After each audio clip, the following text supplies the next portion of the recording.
Cyberpunk 2077 is a generation-defining masterpiece that needs to be experienced at least one time by every gamer out there.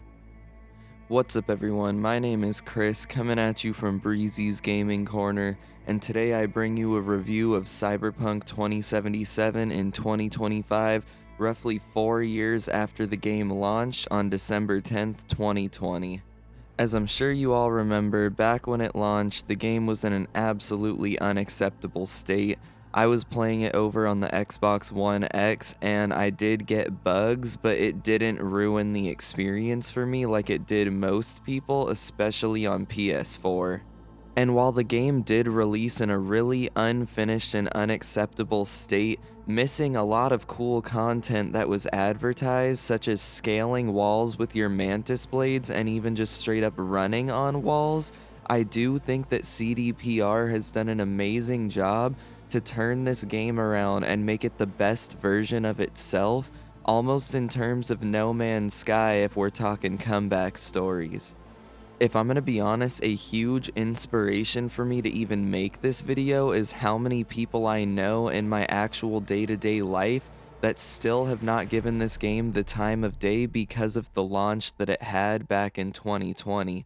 If there are any of you guys out there that feel the same, this video is to help give you the push you might need to just give the game a chance. And if you already love this game and you're just looking for validation, you're definitely gonna get that here. Without further ado, however, let's get into this review of Cyberpunk 2077 in 2025. So starting with the story, you play as V, a mercenary with the dream of becoming a Night City legend alongside his friend Jackie Wells. When your first major job in Night City takes a sharp left turn, you end up with the engram of an anti-Arasaka terrorist named Johnny Silverhand stuck in your head. Waking up in a landfill after your dickhead fixer shot you in the face for screwing up the job, you have one goal in mind, and that is to rid yourself of this anti-Arasaka terrorist who is invading your brain. V has very little time to handle this because minute by minute the engram is rewriting his DNA. For the sake of spoilers, I'm not gonna touch up on too much more regarding the main story. What I would like to say, however, is that this game is extremely thought-provoking and impactful, and it likes to ask a lot of deep questions regarding consciousness and what it means to be human. So if you're one that likes psychological media that touches on deep philosophical topics, you're gonna eat this up because this story is 100% that. This story is great. However, it is not perfect. It does have one flaw in the form of its pacing. Without getting into too many spoilers, there is a character named Hanako, and you have to meet her at a specific place towards the end of the game. The only thing is, when this unlocks, you still have like 60 to 70% of the side content that you still have to take care of. And normally this wouldn't be an issue, but in this game in particular, a lot of the side content directly correlates to what type of ending you get in the game. Because if you don't do any of the side content, you're pretty much locked into Hanako's ending, which in my opinion is one of the worst endings in the game. To get one of the better endings in the game, you would have to complete Johnny and Pan Am's storylines. On top of that, there's decisions that you need to make in the oil field when you're talking with Johnny, and if you get the proper choices there and you have a high respect level with him, you'll get a secret ending called Don't Fear the Reaper, which in my opinion is one of the best endings in the game. The pacing concerns really come about because while you're trying to help all these people and do your side quests, Hanako is just waiting at embers perpetually, which could really break the immersion in some cases. Other than that though, besides that one little pacing hiccup that I just mentioned, everything else in this game is super rock solid and interesting. With that being said, there are two plot lines that I think portray this really well. The first of which being Johnny Silverhand's relationship with his ex-girlfriend Alt Cunningham. The second of which is an AI program called the Black Wall, which I'll touch up on a little more in a second. But jumping back to the first point with Johnny and Alt Cunningham, I just think that the progression in their relationship, especially by the end of the game, is super satisfying. There are even some points in the game where it suggests that Alt Cunningham is not even Alt Cunningham in the first place, but in order to effectively explain this, I need to talk a little bit about the Black Wall. So according to this game's lore, in the early 2000s there was a huge data crash which rendered the old net extremely volatile and dangerous to use. It essentially got overrun with ravenous AI that will fry your brain the moment they make contact with you. In order to keep these ravenous AI at bay, NetWatch stepped in and put in place a program that would separate the old net from the new net, making it safe to use again for your average person. In order to escape Arasaka, Alt breached the Black Wall, presumably being absorbed by the AI on the other side. This means that the Alt that we meet and talk to is more than likely an AI rather than Alt Cunningham herself, which is terrifying to me. All in all, this game has a tremendous story that I think everybody should experience at least once.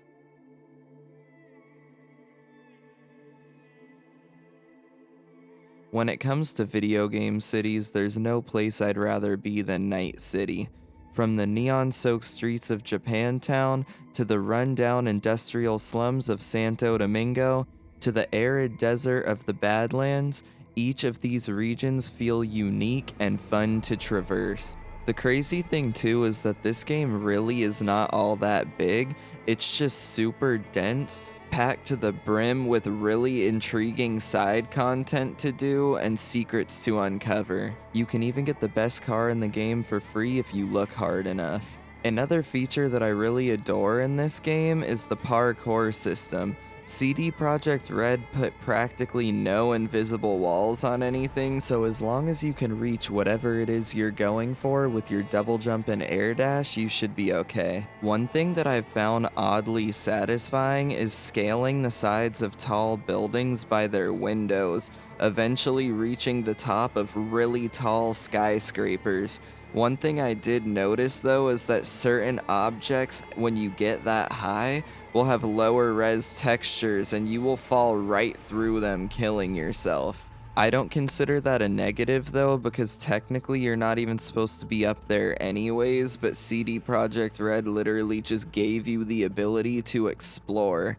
And quite honestly, I have not felt that type of freedom in a AAA game in a long time, pretty much since the PS2 era when I was younger. The lore that Mike Pondsmith, the creator of the tabletop games, and CD Projekt Red have created here is something of a masterpiece. It's super deep with a rich world history that's just really intriguing to learn about.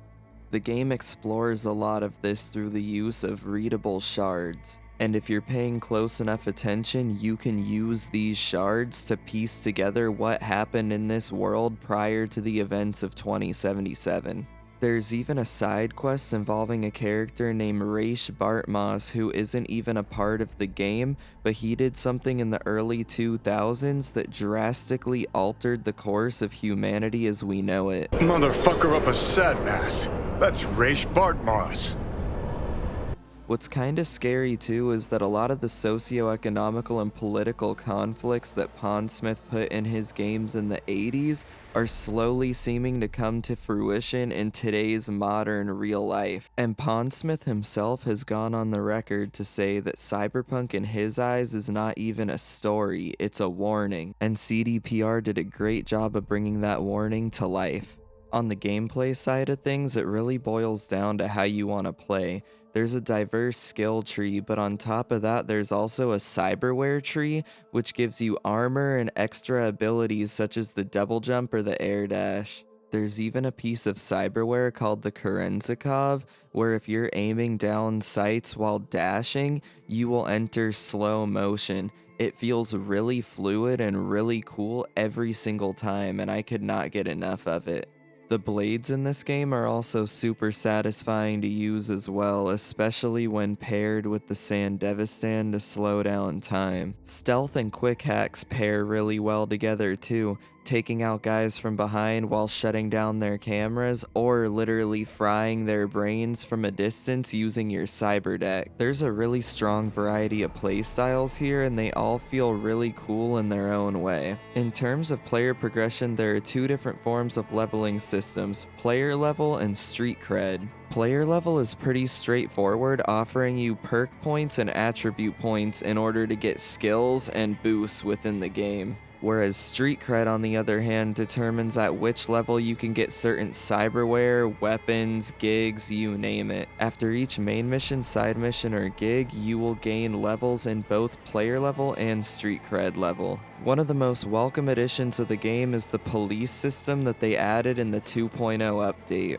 Prior to this, we just had little robots or cops that would spawn directly behind you if you did anything that they didn't like, and they were very easy to get away from. If you had a car nearby, you could literally just get in it, drive away, and they wouldn't even bother to follow you. If you didn't have a car, however, they would most likely just spawn right behind you and kill you, no questions asked. Nowadays, however, we have a 5-star wanted level system similar to that of GTA. And when you hit 5 stars, you get max tac called in on you. They are an elite form of operators that are used to deal with cyber psycho attacks across the city. What's cool too is that if you dig into the lore, max tac operatives were previous cyber psychos themselves. They were just taken in and rehabilitated and put back out into society as max tac operatives. Now, max tac seriously doesn't play around. I've gotten to like wave 2 or 3 on them before, but eventually you are gonna die. 2.0 also revamped a lot of things in the skill tree itself. Before, it was a lot of just incremental stat changes that were pretty boring in and of themselves, but now we have cool skills such as the double jump and the air dash. They even added the ability to deflect bullets with katanas, and it never gets old air dashing and using the Kerenzikov to just take dudes out. And if I'm gonna be honest, this is some of the most fluid, fast-paced, and impactful first-person shooting that I've played in a long time, especially coming from that 1.0 version where everything just felt sluggish and practically unplayable. Hats off to CDPR for fixing this.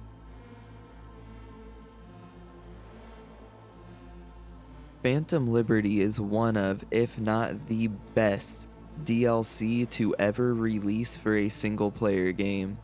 The story starts as a simple rescue mission for the president of the NUSA, but quickly spirals into a game of cat and mouse where you don't know who is on your side or who is lying to you. Now, of course, for the sake of spoilers, I'm not gonna say much else about the story. What I will say, though, is that this story has some really deep choice and consequence that goes further than the base game ever could. You're not gonna know who to side with, you're not gonna know who's right and who's wrong. You're just gonna have to go off of what you feel is right. And in proper Night City fashion, nobody gets a happy ending. There's even a segment in the game where, depending on the choices you've made, it could turn into a horror game similar to Alien Isolation, which I think is really cool because it shows that CDPR can do horror really well and really effectively, and it just comes out of nowhere. It took me off guard, that's for sure. The DLC also opens up a new section of Night City called Dogtown, which is really fun to explore, and it's packed to the brim with new side content as well. I'm not going to say too much more about this DLC in fear of saying too much, but what I will say is that if you have to hold off on getting the base game so that you can get the DLC as well, do that, because based off of where it's placed in the story, this is literally the third act that we did not get in the base game, and I cannot glaze it enough.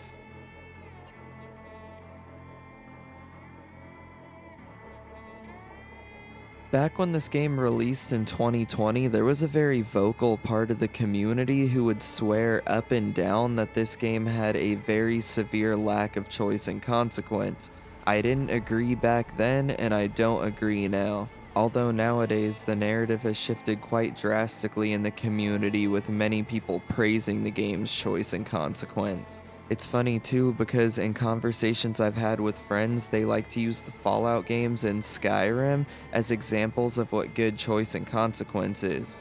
And don't get me wrong, I do love those games and the choice and consequence they offer, so I'm not going to take that away from them. However, if we really just sit down and think about it, you got Fallout 3, and I would say the two main decisions you could make there would be the Megaton decision or killing Harold, who, for those who don't remember, is the tree guy from Oasis in Fallout 3, and he was also in the original Fallout game. And if we get into New Vegas, it gets even trickier because their choice and consequence mainly stems from their faction system and who you screw over versus who you help. And it's actually quite similar to Cyberpunk in a way, because in the end credits of Cyberpunk, you will see different holocalls depending on the choices you've made, just like in Fallout New Vegas, where depending on which faction you helped versus didn't, the world events play out differently in the credits. For Cyberpunk's case, a standout example of this would be the Jefferson Peralez side missions. Now, for this one, I'm not going to spoil it for you guys because I do believe it to be one of the best side quests in the game, but a general gist of it would be that you're trying to solve a mystery related to a break-in for Jefferson Peralez, a man who was running for Night City mayor after the recent passing of the last mayor. Now, being extremely vague here, at the end of the side quest, you're either going to have to tell Peralez the truth or lie to him. Lying to him, surprisingly, in the end credits will give you a better outcome, but a lot of things are left open and it just doesn't feel like the right choice. Whereas if you tell him the truth, it is completely the opposite, although it does feel morally like the better choice to make. Now, obviously, that's all I'm getting into with that one in particular, but there are many others in this game that offer similar levels of choice and consequence, whether it be side missions, gigs, or just random events taking place in the city. Another example I could think of would be Pan Am and the Aldecaldos. If you don't help them out, they're not going to help you out at the end, and you essentially miss out completely on an ending that you could have had if you just helped them out. And circling back to the whole comparing this game to Fallout and Skyrim, if I remember correctly, none of those games really had that much choice and consequence in their main story anyways. Like, especially in Fallout 3, how no matter what you do, you are always going to die in the water purification plant. Sometimes I do really believe that a lot of the comparisons that were being made was due to pure nostalgia rather than fact, because these games had those issues too.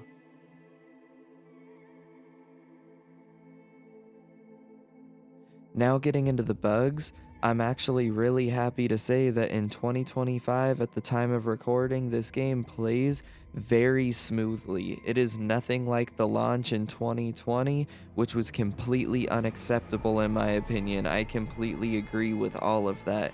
However, now I've only really run into like two bugs, one of which is the Atom Smasher fight, both on PS5 and on PC. During the final fight, it would crash on me right when he got to around 50% health. It would only do that 2 times in a row, and then on the third time, for whatever reason, it just wouldn't crash anymore. And it was consistent across both platforms, so I know that it wasn't just a one-off thing. This is probably something that definitely happens a lot to people, I would assume. This one was definitely one of the worst bugs because it completely broke the flow of the game. Now, specifically on PC, there was a bug I encountered during the Judy and Evelyn Parker side quest, where for whatever reason my car spawned right on the passenger side door of the van that I needed to get into. When I would get into the car and try to drive away, it just would not do anything. I was stuck there. I ended up having to get out of the car and kind of try to finagle my way in, and after a few minutes of just kind of messing around and like trying to figure out what to do, I was able to get into the car, but it was definitely a pain. It took me at least 5 minutes because I refused to reload. Another bug that I did encounter on the PC as well was during the Sasquatch fight. I ended up hitting her in the back with the katana and I just locked her in place. So essentially, for whatever reason, she was just standing there eating the damage while I just freely swung and got the free kill on her. And from what I remember, at least on PlayStation, that was like a decently tough fight. So I did feel like I got robbed of that. And then when I did finally kill her, she was tweaking out on the floor and just going all crazy, and it was hard to loot her. So that was definitely immersion breaking. And honestly, other than those three things, those are pretty much all the notable bugs that I've encountered in this game across 2 playthroughs, 2 different platforms, and over 300 hours of gameplay. And I would say that in itself is a feat due to what we got in 2020. It is night and day now.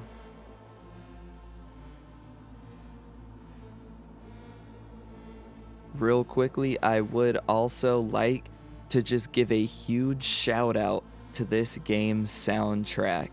This game has one of the best gaming soundtracks that I've ever heard. It's almost unheard of for me to listen to video game music in the car, but me and my little boy have been loving this soundtrack. Some notable songs include Rebel Path, Wushu Dolls, Never Fade Away, Black Dog, Ballad of Buck Ravers, Chippin' In, and Been Good to Know You, and that's just to name a few. When it comes to the sound design, they've nailed that as well. The enemy alert sound has, in my opinion, the potential to become as iconic as the Metal Gear alert sound. Gun sound punchy, katana swings sound satisfying, and cars roar just how they should. The double jump and the dash sound is also really satisfying as well. Another thing that I really cannot give enough praise to is the ambient noise in the background when you're just walking around the city. You'll hear cars, you'll hear pedestrians, you'll hear announcements coming from the loudspeakers, and in the next clip that I'm about to show you, there's a sound in the background that plays that kind of sounds like ding ding ding. And I don't know why, but I'll be at work and that sound will just play in my head, but it's cool because it reminds me of Night City, so I love it. Take a listen.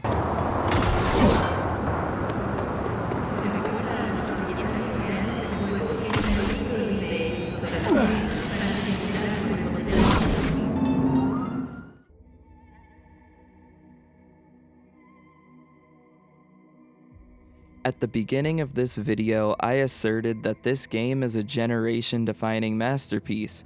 This is without a doubt a must-play game.